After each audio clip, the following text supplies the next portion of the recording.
Tayo po ngayon ay live mismo sa loob ng Philippine Arena na may 53,000 seating capacity. At kabayan, bukod po dito sa Philippine Arena na may lawak na 4 na hektarya, may 2 pang malalaking estruktura na pinatayo rin na Iglesia ni Cristo dito sa Ciudad de Victoria Complex. Ano naman po ang kamangha-mangha sa Philippine Stadium at Philippine Sports Center? Yan ang aming pinatrol sa Part 2 ng KSP Kabayan Special Patrol.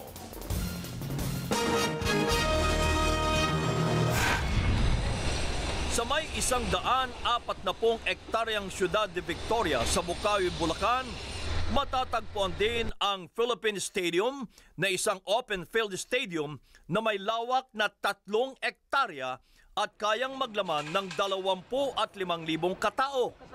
So ano-anong klaseng sports ang pwede? Track and field po, football. Volleyball? Po, pwede rin po dito. Pwedeng... At po na outdoor sports.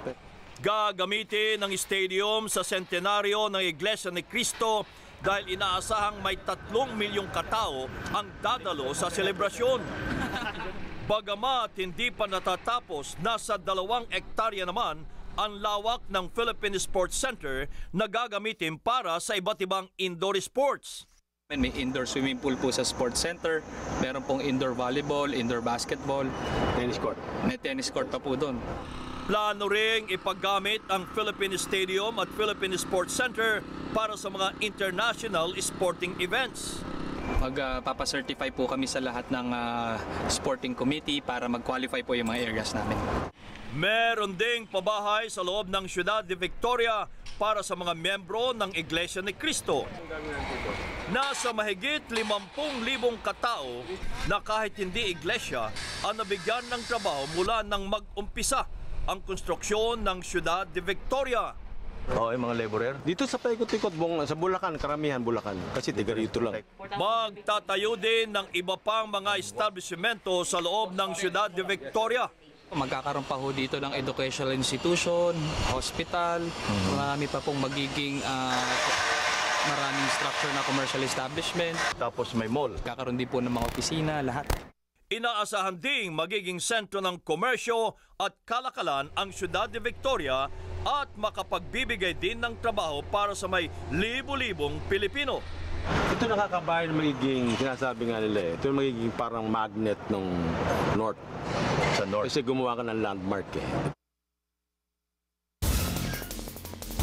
Ang mga punong kahoy po na inyong napansin sa video sa paligid ng Ciudad de Victoria ay imported pa mula Taiwan at Thailand. May mahigit 2,000 bus ang nasasakyan o sasakyan ng mga dadalo ang inaasahan po sa sentenaryo mismo sa Hulyo 27.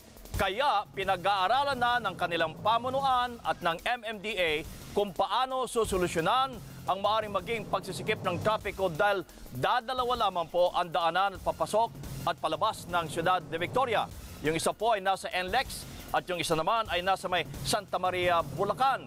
Maglalagay din sila ng 700 portalets at mga LED TV monitors sa labas ng Philippine Arena para sa mga hindi makakapasok po sa loob.